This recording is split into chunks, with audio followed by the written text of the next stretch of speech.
And every life and every person has a story, but do we take the time to read it?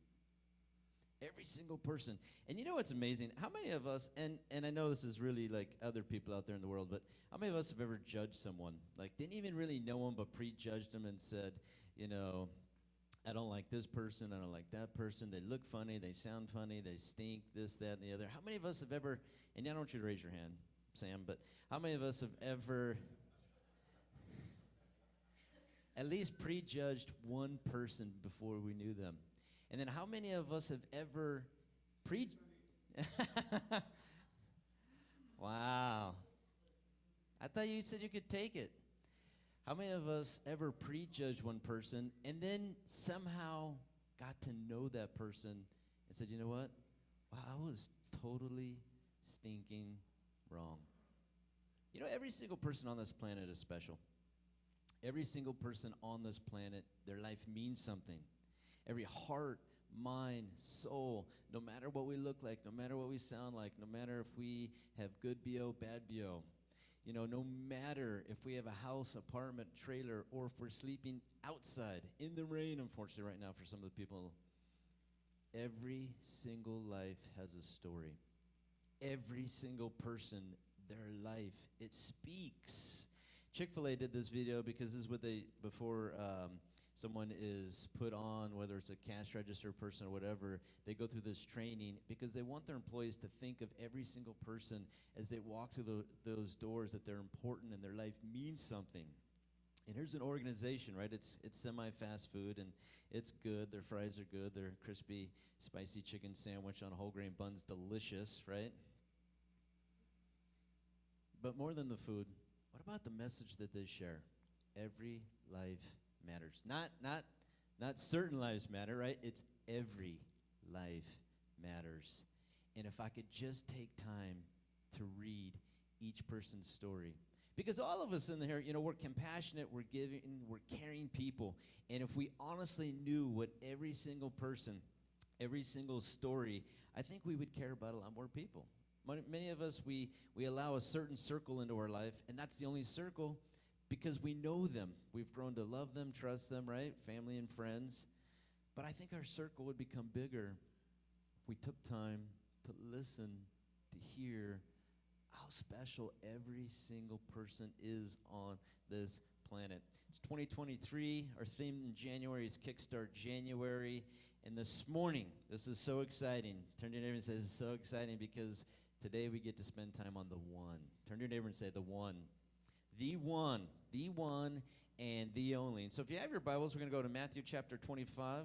We're going to start in verse 14. Again, the kingdom of heaven can be illustrated by a story of a man going on a long trip. And so he called together his servants. He entrusted his money to them while he was gone. He gave 5 bags of silver to one, 2 bags of silver to another, and 1 bag of silver to the last, divided in proportion to their abilities, and then he left on his trip. The servant who received the 5 bags of silver, he began to invest the money and earned 5 more. The servant with 2 bags of silver also went to work and earned 2 more. The servant who received the 1 bag of silver, though, he dug a hole in the ground and he hid his master's money. After a long time, the master returned. Master returned from his trip, called them to give an account of how they had used his money. The servant to whom he had entrusted 5 bags of silver came forward with 5 more and said, Master, you gave me 5 bags of silver to invest. I've earned 5 more. The master was so full of praise. Well done, my good, faithful servant. You've been faithful in handling a small amount. Now I will give you the many more responsibilities. Let's celebrate together. Let's party. Verse 22, the servant who had received 2 bags of silver came forward and said, Master, you gave me 2 bags of silver to invest, and I've earned 2 more. Verse 23, the master said, well done, my good and faithful servant. You've been faithful in handling this small amount. Now I'll give you many more responsibilities. Let's celebrate together. Then the servant with 1 bag of silver came and said, Master, I knew you were a harsh man, harvesting crops you didn't plant, gathering crops you didn't cultivate. I was afraid I'd lose your money, so I hid it in the earth, and here is your money back. Last verses. Master replied, "You wicked and lazy servant, if you knew I harvested crops I didn't plant and gathered crops I didn't cultivate, why didn't you deposit my money in the bank? At least I could have gotten some interest on it." And then he ordered, "Take the money from the servant, give it to the one with 10 bags of silver. To those who use well what they are given, even more will be given, and they will have an abundance. But from those who do nothing, even what little they have will be taken away. Now throw this useless servant out into utter darkness, where there is weeping and gnashing of teeth." So here's the one, and we get to this point finally. We started this theme 3 weeks ago, and we looked at the guy with 5. We looked at the person with 2, and then we finally get to the one. This is actually the best part. Absolutely best part. Says best part ever. Here's 3 men, and they're given a chance in life to shine. Their boss, he has 3 employees, and he wanted to give these employees a different opportunity to shine. He gave them all money, and he said, "Here's some money. Let's see what you do with this money." Now, I don't know about you, but if I was an employee of a company, and let's say my job was to be a janitor, right? And so I cleaned up, and I mopped, and I took out the trash, and I did all those things. And one day my boss came to me and said, "You know what? I want to see what else you can do. I'm going to give you $2 million. Would we be excited for an opportunity to go from a janitor into a financial investor? Wouldn't that be exciting, right? You're going from one to the next. And so here's 3 guys, and we don't know what they did for their boss before this, but at this moment, we know that their boss comes to them. Here's 1.8 million. Here's 3.6, right? Here's 7.2 million. I want to see what you're going to do with what I give you now. They had 3 opportunities. They were given the chance to shine. They had a job. This is their boss. They get to do something different. It's the break from the norm. And how many of us have ever said, "I love something new. I love something different. I just need an opportunity. I just need the winning numbers to the lotto. I just need a chance. I just need a better this. I just need a better this," right? This was the moment, because they all were given an opportunity to do something they've never done before. So with all of that, then why is it there's one guy? There's always one guy, right? There's always one guy and one girl, right? It's always one guy and one girl. 2 out of the 3 men in the story doubled their money. And in this day, it was simple to do. Walk into the bank, hand them the money, automatic double. Bam, easy. In this day, because people didn't have much capital, and the banks needed capital to work, right, to lend, to do all those things. And in this day, the temple, if you brought your money into the temple, they would take your money and they'd put it to work, because they would exchange money for all the people who were coming to Jerusalem. And so it was simple. It was so easy to make money. It was so easy, just like today, right? For all of us, who are entrepreneurs, who are out there making money, just like then, it was so easy and so simple. 2 out of the 3 doubled it. But one guy, what did he do? He dug a hole, $1.8 million, and he stuck it in the ground, and then he covered it up. And then I love when his boss comes back, because I'm thinking, if I didn't want to do what my boss wanted me to do, we start thinking of excuses, right? So my boss gives me a job. I really don't want to do it. And so what do? We start coming up with reasons why we don't want to do something for our boss. This guy, this was his excuse. I was afraid to lose your money, boss. I was afraid to lose it. I was afraid. Isn't that a good excuse? I was afraid. I was fearful. I was afraid. So I dug a hole, and I put it in the ground, and I covered it up. Now, I don't know about you. I know they didn't have cell phones back then, but I would be afraid someone's going to go find, or they were watching and see me dig a hole and put it in the ground and then take it and run off with it, right? Now, I don't know about you, but I think that's a lame kind of excuse. I was afraid. I was afraid. And I wonder how many of us would come up with a better excuse. My dog ate it, right? How many of us used that one in high school, right? When we didn't want to do our homework. And the craziest thing, I had a couple dogs when I was younger, and then I didn't have a dog for a long time.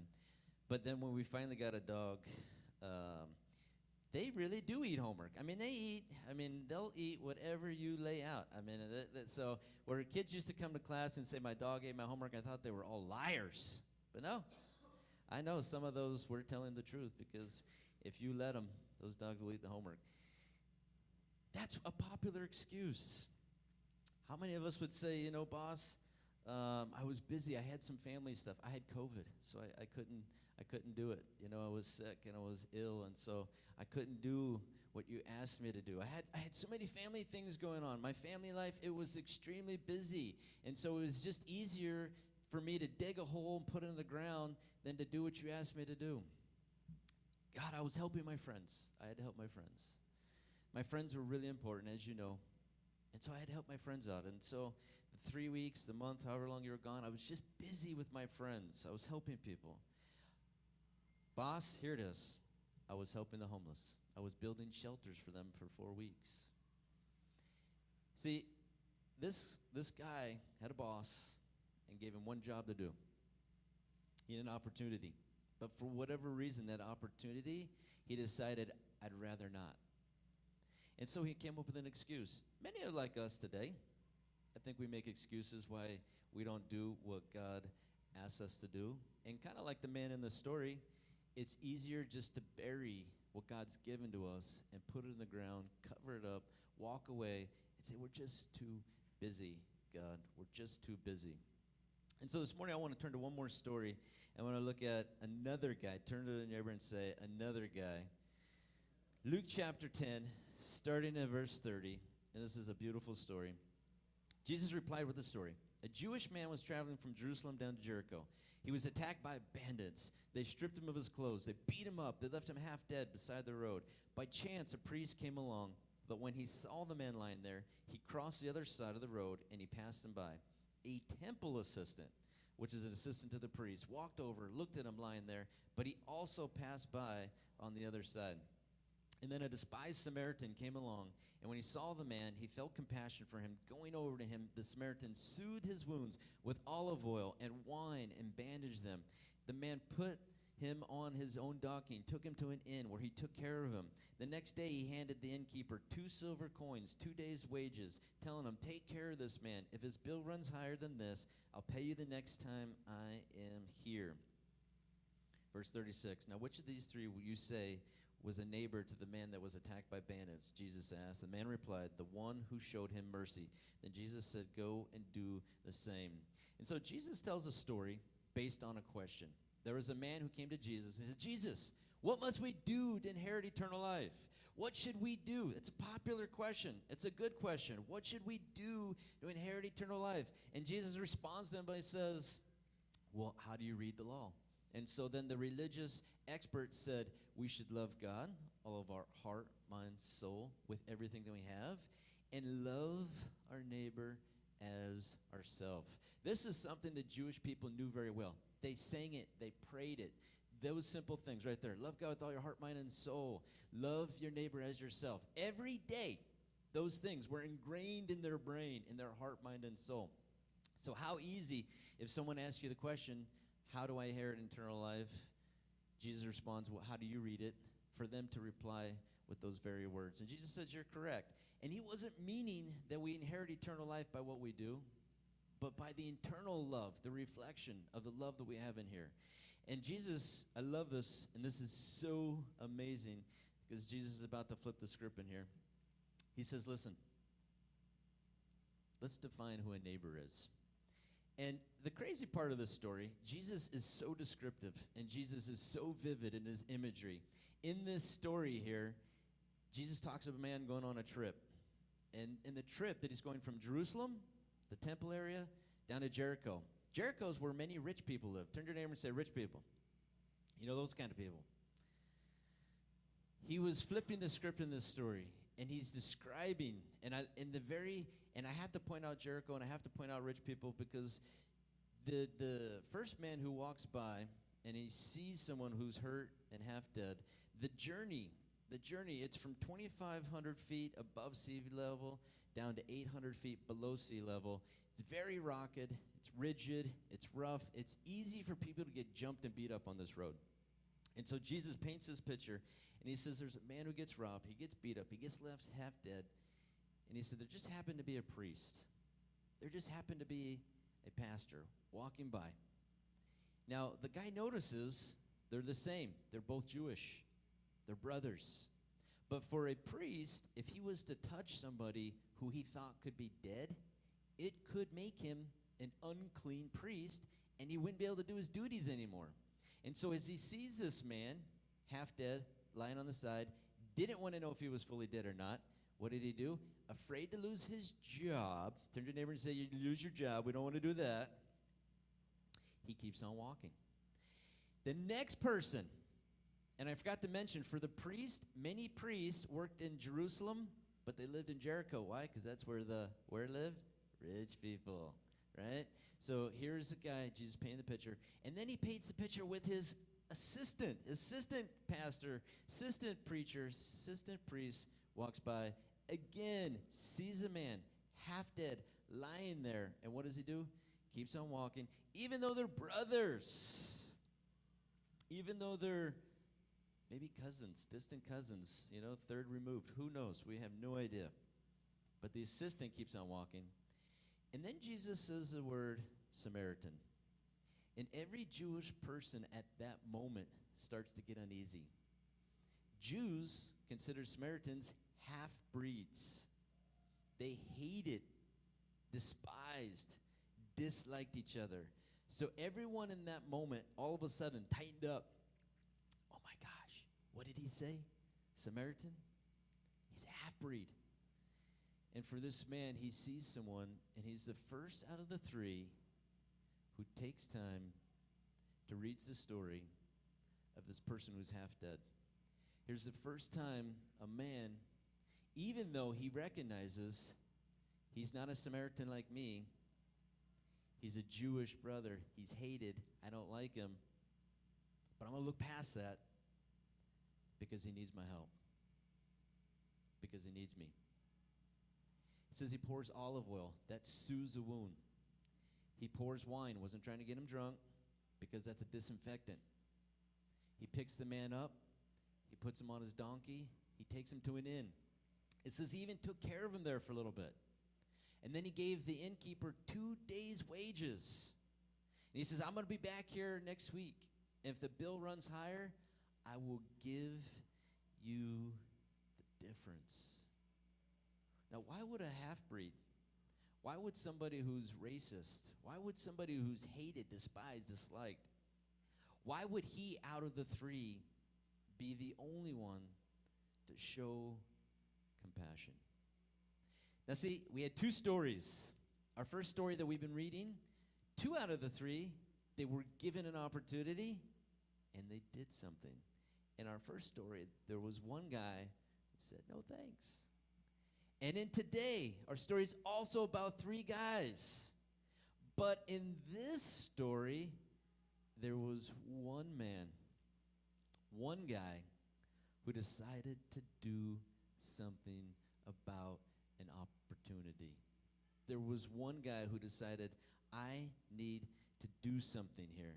Jesus flips the script with these 2 stories, and he decides to paint this picture of loving people, no matter what they look like, no matter what they sound like. Jesus used stories, he used parables, he used principles, he lived it. Jesus taught it. God himself, when he came here, he got down in the dirt. He spit on the ground to open a blind man's eyes. We know that Jesus, he spent time with people that nobody liked, nobody wanted to be around. Jesus, God himself, when he was here, he did the dirty work that no church person, no priest, no Levites absolutely wanted to do. It's sad because in this story, our second story, we had 2 men that they were afraid to lose their job, over helping somebody. This might look funny if I help this person. This might sound funny if I help this person. Jesus, I believe, in this story, kind of redefining the church, the mission, and the purpose, what he's called us to. Today, kind of like this story of the Good Samaritan, I feel like sometimes churches can become like a glee club, and sometimes it can become even like a babysitting club. And sometimes for pastors and leadership, kind of like the guys that are described in the Samaritan story, that they want to entertain more than they want to help. I feel like for some churches today in our world, they want a place of entertainment, and they're hoping that you come in and that you pay for entertainment with your tithes and offerings.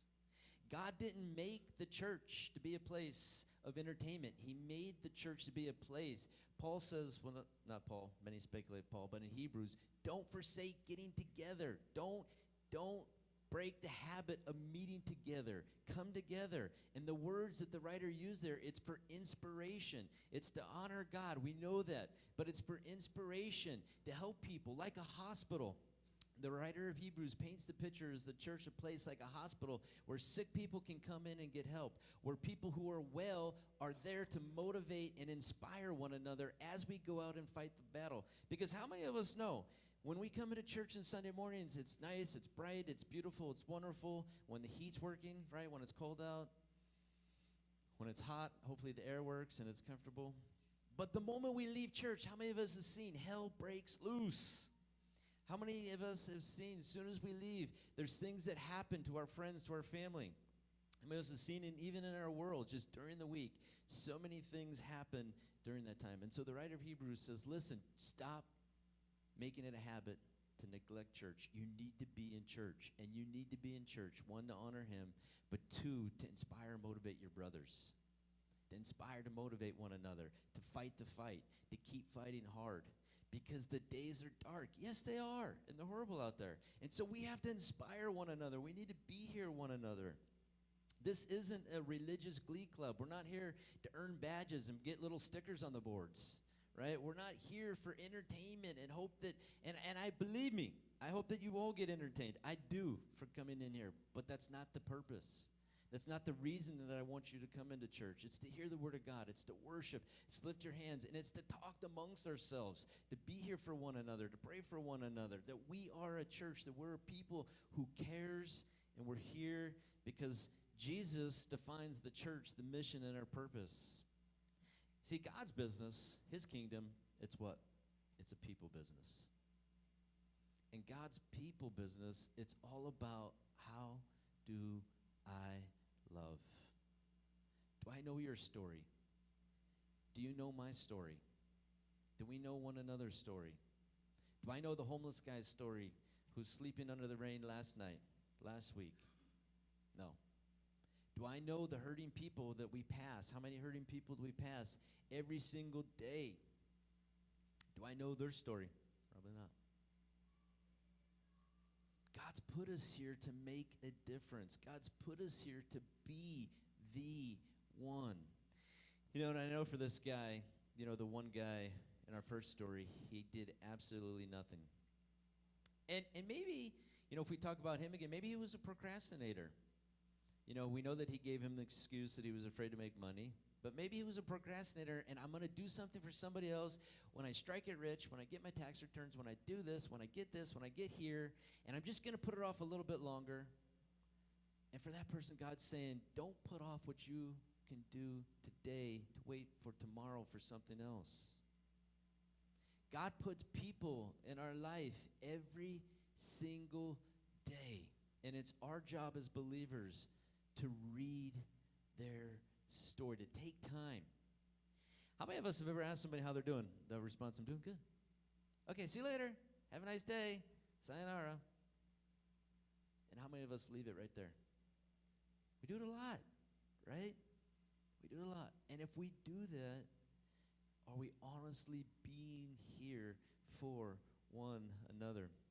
And so the past 2 weeks, we've been talking about the parable of the talents, and we've seen a man who was given 5 talents, and he doubled it. And so we took out our paper, and we wrote down 5 things that maybe I see about myself, January 1st, and 5 things that maybe God sees in me, 5 things that maybe I should leave at the cross in 2023, 5 things that I should do in 2023. Because how many of us know January 1st, New Year, how many people write down their goals? Or they tell themselves, I'm going to write down my goals. And I'm going to go to the gym, and I'm going to lose weight, and I'm going to do this, and I'm going to do that. But how many of us as believers write down the goals that God wants us for this year?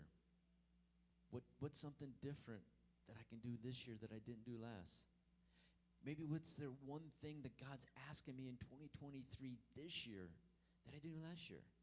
And so for many, even our spiritual goals sometime becomes pretty much like our physical goals. No matter how many times we say we're going to work out to the gym, what happens? For many people, they buy the membership. For many people, they sign up. They go once or twice. They lift a couple weights, and then it hurts so bad, so they don't go back. That hurt way too much. I can't give up the chocolate ice cream, right? So for many, that paper, those goals, physically, spiritually, get tossed out. Our theme for this month, the Kickstart, and it's asking, God, what is it you want to kickstart in me? This is 2023. It's a new chance. It's a new opportunity. It's a new day. So what is the things, God, that you want to kickstart in me? Something that needs to happen rapidly. Something that needs to move quickly. Something that I can improve upon. What can you kickstart, God, in me? And we talked about mirrors, and I didn't bring one this morning because my dog was eating it, and I tried to get it away from him, and he was not budging. And then I forgot. He's so sweet. He likes plastic. He likes hangers, plastic, whatever he can get his mouth on. He's such a bundle of joy. But we looked at mirrors last week. Mirror, mirror on the wall. Who's the best of them all, right? Because how many people physically get stuck in a reflection of themselves instead of get stuck in the reflection of him? Mirror, mirror. We know that men, and I found this out and I was shocked out of my mind, that we spend more time in front of the mirror than women. 53.6 minutes, where girls are 42 something, right? Supposedly on average. But yet how many of us physically are stuck in the reflection of ourselves instead of stuck on the reflection of him? And two things, we looked at two qualities like King David had.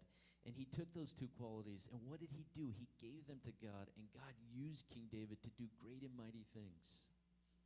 We talked about rubber bands, which I did bring one of those because that was easy to get. Right? And how many of us remember? That didn't go so well. It's still on my finger. Let's see if I can shoot, Kim. That was close. For a rubber band to be shot into the air, what has to happen? It needs to be stretched. And how many of us in the past 5 years, God has stretched us, and maybe we didn't want to admit that it was him? How many of us think in the past 5 years, God has tried to rattle our cages a little bit, to shake up certain things? Because how many of us know that, honestly, there are things physically, mentally, spiritually that we allow to be concreted into our heart, mind, and soul? And sometimes, you know what that does? It creates comfort. We all love comfort, right? We like to be comfortable. That's why we have heaters and air conditionings. We like to be comfort. We like the perfect temperature. We like the perfect seat, the perfect space. When I go somewhere, believe me, every time it's the same thing. If I'm in training, I'm not in the front, I'm in the back, right? I'm doing computer work in the back, whatever. How many of us, when we go somewhere, we know our spot, we know where we're going to sit, we know everything. We're creatures of habit and comfort. But maybe in 2023, God's saying, in order for me to shoot you farther, way beyond yourself, you need to let me stretch you this year. You need to look back at the past few years and see things that I was doing and saying as a point of reference to stretch you. How many of us love that verse, Isaiah 40:31? Those who mount up with wings like eagles, right? Those who trust in the Lord, those who wait upon the Lord will rise, will soar. That's one of the most quoted Bible verses ever, right? We love those. It's to those who wait, to those who trust, to those who fully give themselves over to them, they'll mount up on wings like eagles. And how many of us know the eagles? If you study an eagle, the eagle is one of the only animals that when a storm is coming, it doesn't run from the storm. It runs into the storm, so it uses its energy to what? Fly higher. We've been in a storm. We've been through crazy and amazing things, right, in the past 5 years. And what is it in these past 5 years that God is saying, I'm using it to propel you, to stretch you, to get you to do one thing. We saw this morning in our two stories, we had a guy who did nothing, and we don't know why, but he did nothing. Even though he was given over $1 million, he decided, I don't want the opportunity. I want to do nothing. And I wonder this morning if the story in Jesus is relating it to himself, God the Father, and giving us talents and giving us abilities, If God gave us one talent that would speak louder than everything else, have we buried it or have we used it for him? If there's one thing that God gave all of us, and it doesn't matter who we are, what we've done, and where we've been, it doesn't matter. God doesn't look at our past. He looks at today and tomorrow. It doesn't matter the things that we've said. Doesn't. God's a God who forgives, forgets, and moves on. God doesn't judge. God loves. But his love is so intoxicating that everyone who takes a drink of his love, they don't ever go back. Every single person who tastes and sees how great and amazing God's love, they will never go back to anything else because God is so good. And for us this morning, how many of us God has given us at least one ginormous, amazing talent, ability? And the question is, have we dug it and buried it in the ground, or are we using that to advance his kingdom? We're all given opportunity. In our second story, we see a man. We saw a man who, it was the unlikely. It was the hated. And for this guy, he became the one out of everyone. This man became the one who said, I'm going to make a difference, whether I like you or not. I'm going to make a difference, whether my people, my family, whether they hate your family, you hate my family, doesn't matter. I see a need, I'm going to meet the need. I see you're hurting, I see you're struggling, and I'm going to do something. You know, and I think sometimes, this morning we're going to wrap up here in a minute, but I think sometimes what happens is we compare ourselves to other people. Have you ever listened to someone and said, I can probably do it better than them? I can cut hair better. I can cook better. I can do this better. And so maybe for the guy in the story of the parable of the talents, maybe he's looking at the other two, and maybe he's saying, I'm gonna see how they do, and then I'm gonna outwork them. But it didn't get the chance. I wonder if we kind of like that have ever compared ourselves to someone else, and so we're waiting on other people. We're waiting for things to change. We're waiting for other people to change before we can change. How many times do we spend comparing ourselves to somebody else in other people's life when it's not? God didn't make it that way. God put you here on your journey with him, just like he put me on this journey with him, and we don't have to compare ourselves. We can encourage one another, but we don't have to compare ourselves. We're different. We're unique. We're special, right? We're amazing. And so as we start to wrap up, we see in this story, there was the guy who, for whatever reason, maybe he was comparing, maybe he was judging, maybe he was just ignoring, maybe he was even rebelling against his master. For his own reasons, he did nothing. Don't be that guy. Don't be that girl. Don't be that person who says, I don't have to. I don't have to be nice. I don't have to be kind. I don't have to give. I don't have to serve. I don't have to work. I don't have to do that. For the Good Samaritan, we know he gave his time, his energy, and his money. And so at the end of the day, really the biggest question is, which one am I more like? The one who did something or the one who did nothing? The one who did something? Matthew 12:30, it says, anyone who isn't with me opposes me, and anyone who isn't working for me is actually working against me. These are the words of Jesus. He said, anyone who isn't with me opposes me, and anyone who isn't working with me is actually working against me. Ouch. If we're not doing the work that Jesus put us here to do, Jesus said, what? You're working against me. And so we live in this time. Matthew 24:37, it says, when the Son of Man returns, it's going to be like it was in Noah's day. In those days before the flood, people were enjoying banquets, parties, and weddings right up the time Noah entered the boat. And people didn't realize what was going to happen until the flood came and swept them all away. This is how it will be when the Son of Man comes. And this is the day, and this is the time that we live in, where we've become more busy about our lives instead of busy living the life he's put us here to do. We only have one life. We only have one shot at this. We're here today, and we could be gone next week, 2 years, 5 years, 10 years. There is only one. The most satisfying, the most gratifying, the best of the best, that we can be is not what we build for ourselves, but it's what we build for him. We're not saved by works. We're not saved by what we do. But Apostle James, he said, listen, we're not saved by works, but if you're not working at all, what did Jesus say? If you're not working, you're actually working against me. Good things are a reflection of the good that he's done to us. That's it. And so we know that these last days are going to be busy, and we're living in the last days. But have we become so busy with ourselves that we forgot to be busy for him? You know, after that story of the Good Samaritan, Jesus goes on, and it's a story of Martha and Mary. Many of us know that story, where Jesus comes to a house, and he's hanging out, and he's fellowshipping, and they're cooking prime rib, and it's just about done. And so Martha's in there, and she's slicing up the prime rib. She's got the horseradish, the au jus ready. She's got mashed potatoes, and she's got, baby carrots with a stem on the end. They're beautiful, they're long, they're wonderful, and asparagus for those who need that. But her sister, Mary, was hanging out with Jesus.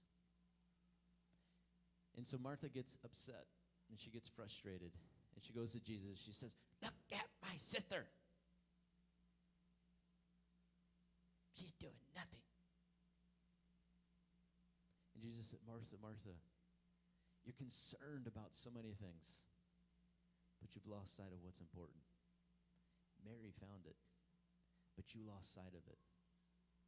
And there's many in our world today who have lost sight of what's important. It's not about our religious glee club, and it's not about me, and it's not about my name, and it's not about church, a building.